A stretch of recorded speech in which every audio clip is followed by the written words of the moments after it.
She also holds certification in the care of adult medical and surgical patients. She is a wife, mother, and born again child of the Most High King. Good afternoon. Welcome to Family Health Matters. I'm your host, Wendy Bridgers, and we are live in the studio today on Awesome Radio 107.5 FM and 1570 AM. So we are so glad that you have joined us this afternoon. We have some exciting topics that we're going to talk about.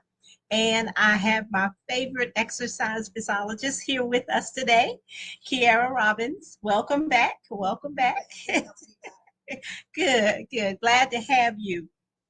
So today, we got to keep exercise in this, but I wanted to talk about our focus today is going to be wearable technology in exercise. Our topic is technology and exercise.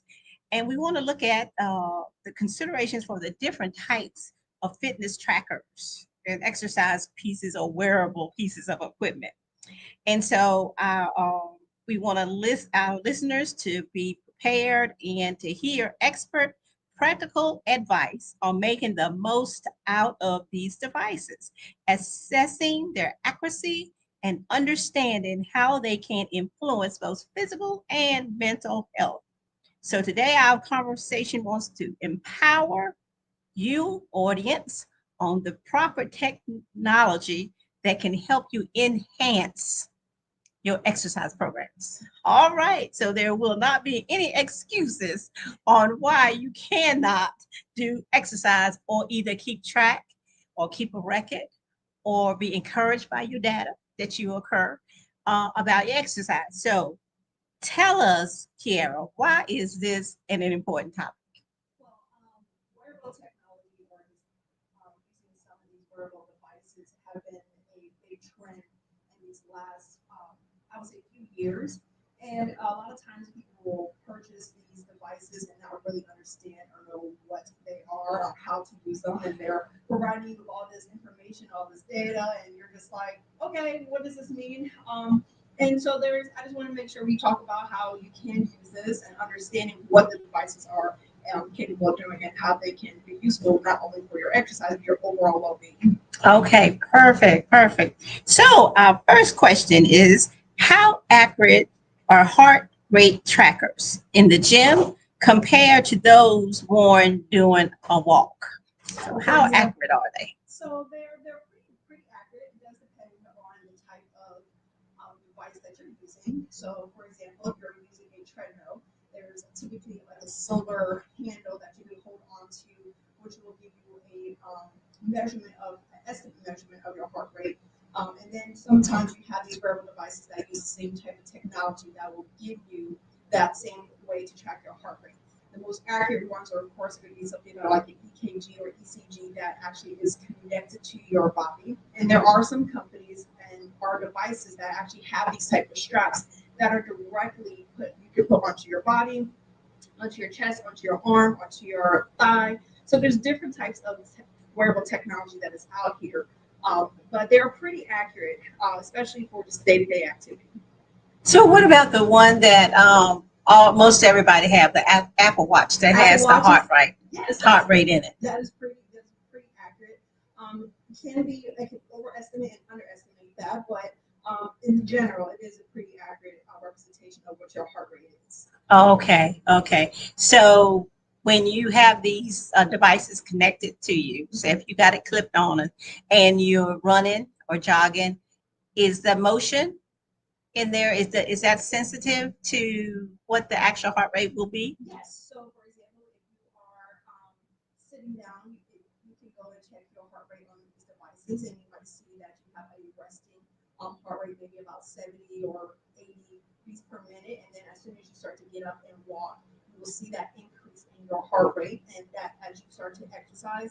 And then along with that, you might see with while you're running, you might start to see these heart rates start to go up as well. So that is a really good representation of your current activity level that you're doing. Okay, and so now that I know this is a little off from devices, but we said this was going to happen, we're going to get questions. But okay, so let's just sort of deviate just a little bit. So now you said resting heart rate. Yes. Okay, so if I'm doing an exercise, if I'm walking or jogging or on the treadmill, my intent is to get my heart rate up, right? Yes. Is there a range or goal? I know you probably will say your expert will tell you, or your Yes. fitness trainer will tell you what range that, but generalize. Yeah, so generally when it's exercising, we try to encourage or recommend moderate intensity daily if we can. If we go to more vigorous intensity, we are going to reduce the amount of days that you're in vigorous intensity, but we do want to increase your heart rate. So, for example, if your heart rate is at rest is usually about 80 beats per minute, while you're doing it more light or more moderate intensity, you want to definitely get it maybe up above around 100. And those moderate intensity, once again, it varies from person to person. But if you were to think of it on a scale of 1 to 10, you're trying to stay with 10 being very hard and 1 is very easy. You want to stay between like a 4 and a 6. So that moderate intensity where you're able to have a light conversation, but we're not able to have a full conversation like we're doing here. Yeah. Okay. Okay. And then typically your heart rate hidden, once again, is you will talk to your exercise professional. They can give you a little bit more range because it does vary based off of your age, um, based off of your previous history of exercise, and a lot of other factors go into it. Right. So what concerns we have if we all of a sudden we want the increase to occur? So is there a point where if you feeling like your heart is like pounding or something, you need to stop, or do you slow down, or do you? Yes, and I will say, which is quite interesting, a lot of these wearable devices now, some of them will actually alert you. It realizes that you have an abnormal rhythm. But once again, you got to listen to your body. And if you do feel any concern or if you're noticing any concern while you're exercising, of course, always talk to your doctor about that. And they can verify if there's anything else that's going on that needs to be discussed. Okay, good, good. Because you want to make sure that people know that if anything happens or you do feel, especially if you've got your wearable technology, your device on, that if it changes or shows you anything that's concerning, you need to stop and follow up with your primary care provider. Absolutely. And it's also really great information because you can go back to your doctor and tell them, I was doing this, and then next you know my heart rate went this way, or I started to feel lightheaded, and we can kind of have some correlation between that. Okay, that's good. That's good. I didn't think about that. So that is a benefit of that wearable technology. So that's a benefit. Okay, next question.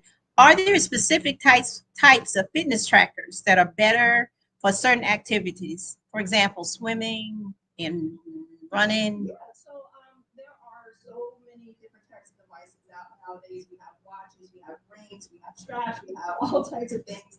But it really depends on your preference. I typically recommend everybody to go more to a general device that will allow to track multiple types of activities. Just unless you're more of a runner or you're definitely a swimmer or you're not lifting heavy weights, there are devices that are geared more towards that. But there are different ones. I typically recommend a more general one for the day-to-day person. Okay. What about the ones that has the GPS in it? Does that help as far as tracking? I've seen some that when you put them up, the actually can put them on a screen and it can like track where you go and you can see. Yes. I think that's pretty cool. It is pretty cool. Using the GPS tracker feature on some of these devices will allow for you to get a more accurate representation of your intensity and accurate representation of your distance that you travel, especially if you're doing these exercises outside. Actually, funny enough, I worked with somebody one time who was on a cruise ship. And so they were doing their workout on a cruise ship, but they traveled such a long distance because the cruise ship was moving. So it was quite interesting to see that. So there are little things here and there that can happen, but at the end of the day, when it comes to those GPS trackers, it is great to know, your distance, how far you went, and a lot of that information can also help you with some other information such as your VO2 max or your cardiorespiratory fitness. Okay. All right. So now the cardiorespiratory. No, what did you say? Cardiorespiratory fitness. Oh, respiratory. Okay. I was like, okay, cardiorespiratory. So now that's something that if you are in a typical, maybe a cardiac program or something, that it can be used in cardiac programs, or it can be used cardiorespiratory fitness, just your kind of discussing your heart rate range along with your oxygen Oh, But okay. it's just another tool that we use in exercise. Excuse me. Okay, to see the benefits of Yes. what your exercise is Yes. doing. And And then go ahead. being able to see how you're progressing. So, for example, you might notice that as you're exercising, your heart rate might become a little bit lower, or you're not consuming as much oxygen as you're doing certain things, and that's just another tool for exercise professionals to use to determine the benefit of your program. Okay, good, good. Now, ideally, once you start an exercise program, you've seen your doctor or whoever, and you've seen your trainer, and you start your program. When your heart rate, when you first start, your heart rate goes up really quickly. But as you get more fit, is it harder for your heart rate to go up, or do you see it's lower It at the varies. start? And Okay. so, for example, if you're doing a cardio exercise, you might notice that when you first started, you're walking a mile, your heart rate might have been 120 during the whole time while you're walking a mile. But Mm-hmm. as you start to exercise on a regular, your body starts to adapt and it doesn't have to work as hard. Okay. So you're going to notice that your heart rate might begin to go a little bit lower. So now instead of 120, it might be 110 beats per minute while you are walking. Now, what happens is as our body adapts, we do have to adapt with it. So we might need to increase our intensity to get ourselves back into that moderate intensity zone. So either we have to go a little bit further, maybe we have to walk a little bit faster, or maybe instead of walking on a outdoor track, we might have to go to a treadmill at an incline. So there's different ways that we can change that moderate intensity. Oh, okay, that's good. So don't get too excited if your heart rate starts being slower, meaning that I'm getting fitter, but that means Yes. that you need to increase. Yes, you got to work a little bit harder now. Because you still want it to move. You still Yes. want it because that proves that you are working your heart and Yes. your body. Okay. All right. Okay. Now, how can I use a fitness tracker to improve my sleep without getting obsessed with that data? Yes. It can happen. We get all this information, we're getting all this information from these devices, and we can become obsessed with it as you wake up first thing, you're like, well, how did I sleep? So the fitness Mhm. devices, some of these devices are able to track your sleep, which is very great. Especially when you're exercising on a regular basis and then you go home and you sleep, you can see the effect of how exercising can help improve your sleep, improve your mood. So there's a lot of other information that goes along with it, but how do we not become obsessed with it? It's just understanding what it is trying to tell you or what is the data is explaining to you. And if you're not sure, please ask someone, and they'll be happy to explain it to you what this means. Right, because you don't want to self-diagnose yourself with something because during the night your heart rate dropped, and well, why did it drop? Yes. So it doesn't mean that you have bradycardic. Yeah, my heart rate was at 40. What does that mean? So there's a lot of different things that can come from the sleep data, but if you're not sure what it is, definitely ask someone or just do a little research if you're able to try to understand what this data and what this information means, and then understanding what it's telling you and then what you can do moving forward to help either improve or keep doing. Right. And if it bothers you too much, then you need to cut it off. Yes. If you're stressed out too much about how your sleep is, then take it off. Yeah, because you do need to sleep. Yes, You do need to sleep. trying to learn about sleep. That's good. Okay, so what steps can I take to protect my privacy when Yes. using a fitness tracker? That's actually a great question as well. This information is so great, but we have to understand that we are using an outside source, basically like a third party device for this information. And how are they storing this information? What does it mean? Like I'm tracking my heart rate, but where is this data going? Right. So what you definitely want to do is make sure you're reading those privacy policies and understanding where they're storing their information. We talk about the GPS. You don't have to put the GPS on if you don't want it to track your location. Some phones nowadays they have allow for you to only use your GPS or only use certain things while you're using the app itself. So making sure you're using those, reading those privacy policies, and understanding where they're storing it, or what they're storing, or they're doing heart rate, or sleep, who are they sending it to? And then some of this information can be integrated with your phone, like such as Apple Health, and then you can send it over to your doctor. So it's great, but yet you have to understand that they are storing this information, and you just want to make sure, are you okay with that? Or do you just want to know where my heart rate is? what my sleep data is, or how many steps I have, and that will help you determine the type of device you need. So if you don't want any of that, you're like, I just want to know what my step count is. Get yourself an old school pedometer, put it on your ankle.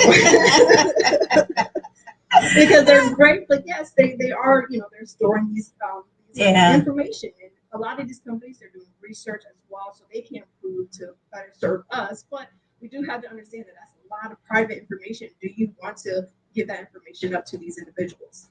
That's a great point. That's a great point because you're right. Where is all of this data going? It's in the cloud. It's in the clouds, but somebody's pulling that data down Yes. out of the cloud. So just Yes. make sure you have your proper settings. Yes. And when you don't know, ask. Yes. And Yeah. I know we all get into that thing where we just scroll down and agree to the terms, but just understand agreeing to those terms and what it really means. And once again, are you prepared, or are you okay with that type of information being put into a cloud base, or being stored into another company, or they might use it for research? And there's pros and cons to all of this, but you have to think about what's going to be best for you to be successful in your exercise and your wellness journey. Yeah, and that's good because if you like you said that if all you're really interested in is you wanting to count your steps, and that's okay. Yes. That's if that's what you need and that's what you want to make sure you're getting your 5,000 steps in or your 10,000 steps in. All the additional things may not be necessary, and even if you have the smartwatch, you can go in and turn those other things Yes. off. And all you focus on is just the steps, or you can use something else to track your heart rate. So there's a lot of other tools that are out here. So once again, talking to either your doctor or talking to an exercise professional or just anyone in general who has some knowledge about wearable devices, and say, okay, which one is going to be best for me? Or what should I do? Good, good. That's a good point because not for people to be frightened or anything, but it's real, Yeah. and you need to be careful with where you put data that you're sending. Where is it going? Yes. Okay. Because it is real. There Yeah. are times where, unfortunately, sometimes these companies can have privacy leak data and things like that. So we just got to make sure we're protecting ourselves as well. What Right. is our goal? Is our goal to improve our overall fitness? These wearable devices are wonderful and they're great tools, but are you willing to have that information out there? That's good. That's good because it not only sees your steps, but it sees your name Yes, as your well. name, So it it, can go to your sleep yeah, sometimes, yeah, your yeah. location. You're like, no. It might sound a little different, but it works. And it's that's a reality of the world that we live Right. in, especially when it comes to technology. Yeah, you're exactly right. It's where we are now, but it's pays to be safe. You want to be safe. You want to be safe. Okay, next question. Do fitness trackers motivate users to be more active and improve their overall health? It's, It can go in both directions. Where I always like to remind everyone that yes, it's great to have these fitness devices that send you an alert to get up every hour for about 10 minutes to walk around, Mhm. or they're going to send you an alert to help you wind down to get ready to go to sleep, or they encourage you to make sure you're doing your exercise, closing your exercise rings, or you're trying to close your ring goals. And that's great, and it can be motivational. And then it can be on the other end where it can kind of be discouraging sometimes, where yes, you have this wearable device, but then you're realizing, oh, I'm not making my steps, I'm not making my stand goal, I'm not reaching my ring goals, or I need to do 1,000 calories or this. So it can become very demotivating as well. So what I would recommend to everyone is, once again, we talked about this a couple of months ago, but those SMART goals. Right. And then you can put those SMART goals into those wearable devices. You just have to adjust it so that way you can become successful. Right, right. Because I tell you, you can have people up. Have my sisters all connected, and I see sometimes at almost at 11:30, they up walking, closing their rings. I'm like, y'all need to go to bed. So sometimes it can improve with like a healthy competition, and sometimes that competition can demotivate somebody there. I know I definitely had times where I started a class at 5 a.m. and I had somebody text me at like 7 a.m. They're like, "How did you already close all your rings? I just got up." And I'm like, "It's just different right now." But at the same time, I get those notifications from my sister as well that says, she's finishing up her rings, but then it gets me to have to get up and then move as well. Okay, good, good. All righty. We got something going on with our mic. Let me see if I can move a little bit closer. Okay. If somebody says that Kiara's sound is going in and out. And I hope that's better. Yes, that's why I'm a Okay. little bit closer.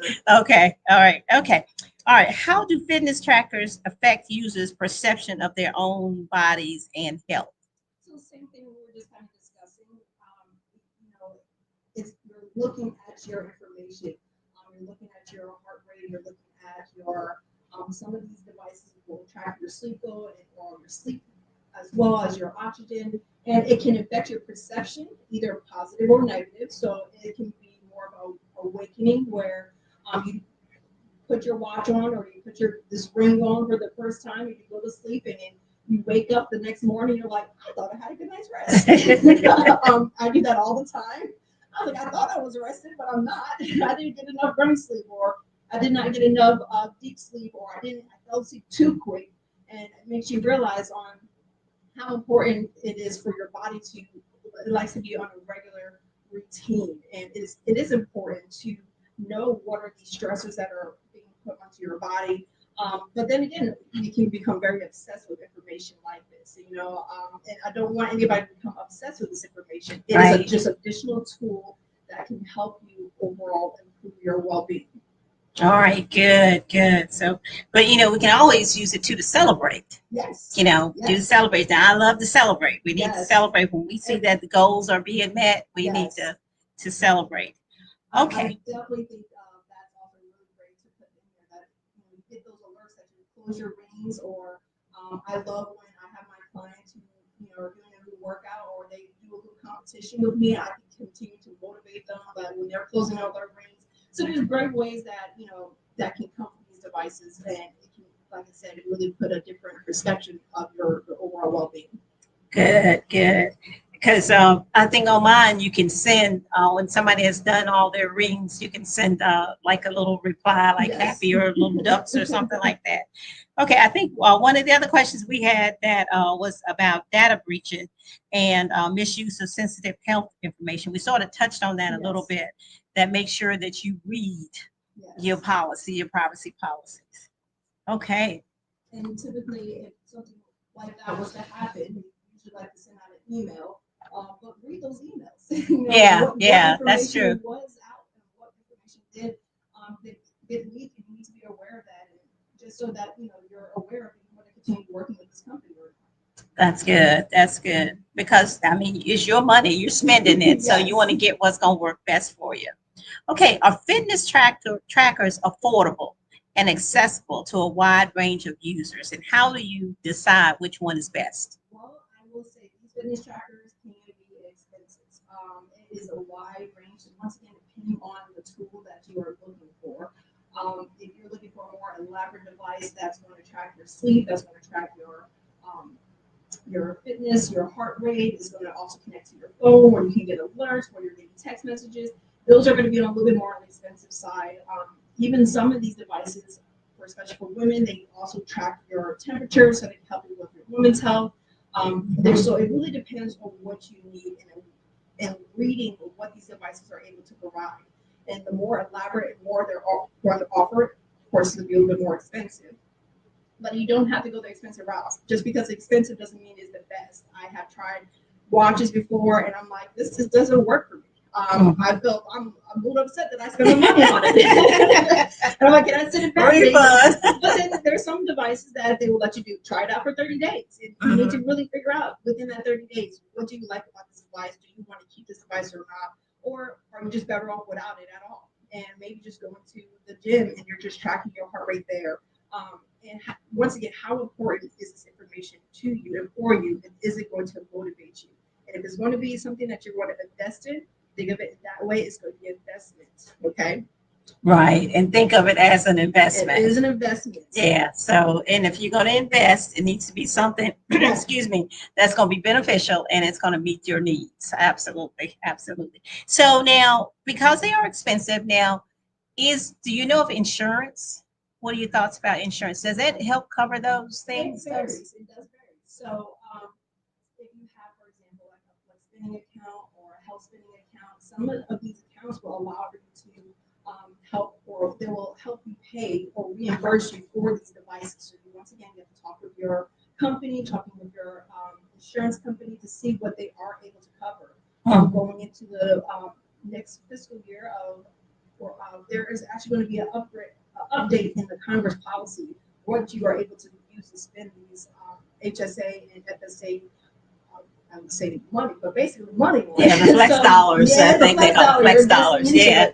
But there are some that they will allow for you to get reimbursed, but a lot of times you have to go and purchase it up front and then go back and ask for it. Yes, and just get reimbursed that way. But I would say I think majority of fitness devices are like that. Wow, time has flown by. Great information, Kiara. Thank you so much. So, think about that when you're out there looking at your devices, your wearable devices that you want. Make sure you're choosing what's best for you. Again, thank you, Kiara, for being here and sharing all this wonderful information. Thank you for listening out there in our radio land and on our social media. Have a great day and see you next Thursday at 3 to 3:30 on Family Health Matters. Again, I'm your host, Wendy Bridgers. Free yard giveaway. What? Free yard giveaway. Free